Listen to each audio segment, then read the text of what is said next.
Here in the classroom, independent coach John H. Lilly. John, I don't want. I feel like I'm going to get sent to the principal's office or something. I don't know. You guys play Fairmont on Friday night, and you got the win. You did what you had to do to get by Bluefield to get to this point.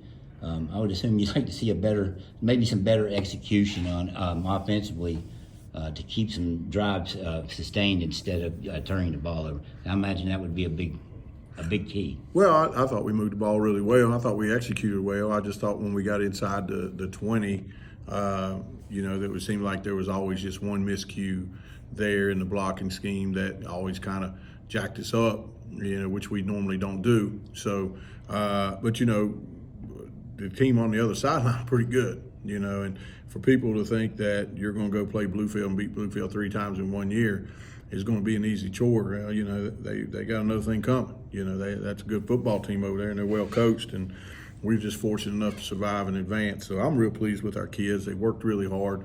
It's hard to practice one whole week and not know who you play, and then you come out and you got to play a team that is loaded to bear in the first round. So I'm real pleased with the kids. They did what they had to do.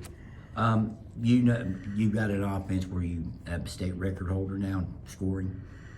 You got a quarterback that set the passing record. Your running back, Judah Price, which I mentioned before, the scoring, just set the rushing record here at the school.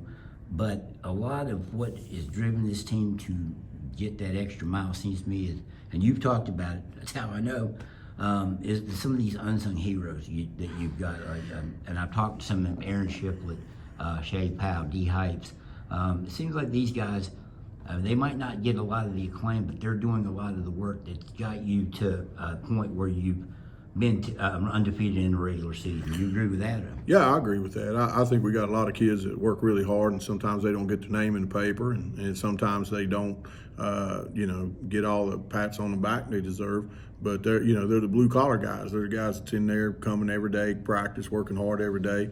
Great example for our young kids to be that way next. We got a little saying, in our locker room about being cold camp tough, and you got D out there practicing today with, a knee looking like a softball right now. He got injured Friday night, and so we got some kids that like everybody. I think every coach will tell you the same thing.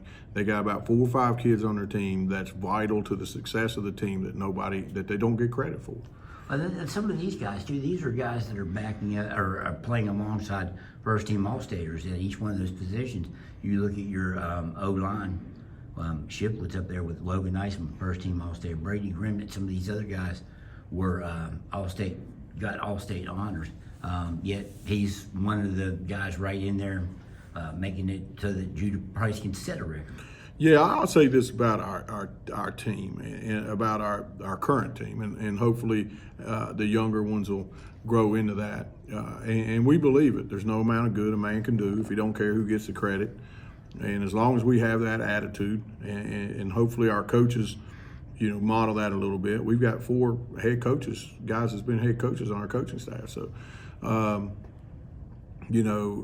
think everything kind of works out, if you got that kind of attitude. And I think we got that kind of attitude with our kids. For the most part, they're really good kids. What makes Aaron Shiplett special?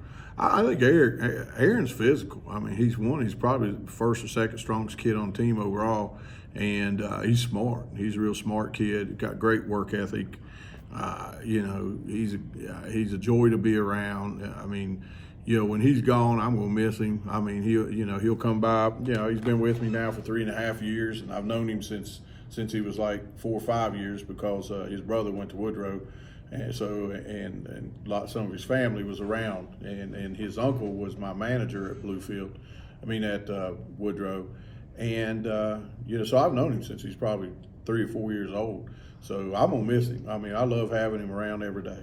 D. Hypes is with a linebacker last year. You got an All-Stater there in Jordan Harvey, but here he is, one of the leading tacklers on the team. What is it about him that makes him an unsung hero? Well, he is the leading tackler on the team. He right now he's got the most tackles on the team, and one of that reason is some people want to run away from Harvey. You know what I mean? So, that's made him step up his game. And I think having Chandler Johnson in the middle, has helped him too. So, you can't really double team those guys. One of those three is usually going to get you. So, but you know, one thing about him is he's tough. He's a tough kid. I mean, he's been practicing all week, can't walk hardly. You know, that cold camp tough stuff. You know, I'm real pleased with him. He's really matured in the last 2 years. I mean, last year he started as a sophomore for us, and he did a good job, but you know, he got overpowered at times. And but this year he's gotten a lot better, and he's gotten a lot stronger, and he's really a state qualifier wrestler. You know, so he's tough. You know, Coach Warden has those guys. You know, as soon as they finish football, they're walking on that wrestling mat. They don't get a chance to recoup. I mean, heck, they got a wrestling match December 3rd, so they'll be ready. Yeah, but he's just a tough kid. Then you got Shea Powell, who's kind of risen through the ranks and showed you guys his coaching staff that he can play. And that has to be nice where you can maybe give guys a little more blow. You don't have to play them both ways. He's allowed you to do that, and I know he's going to play both ways for you at points in his career here, but really excelling on defense right now. 2 sacks on Friday. Yeah, he's another one that's worked really hard from where he was at in the 8th grade to where he's at right now. I'm more proud of him academically. You know, he does. You know, he come up to me and bragging about he's going to be on a roll. You know, we're talking about a kid that was academically ineligible a lot in the 7th and 8th grade, but you know, stepped up his game when he come up here. He knew we had to count on him, so you know, he's done really good in the class. So I'm really proud of him. He's gotten better on the football field and in the classroom, and he's another one you just love having around. You know, and he's an Independence boy. You know, he's had 2 older brothers play here, and it means a lot to him. All right, John, good luck on Friday against Fairmont. All right, thanks, man.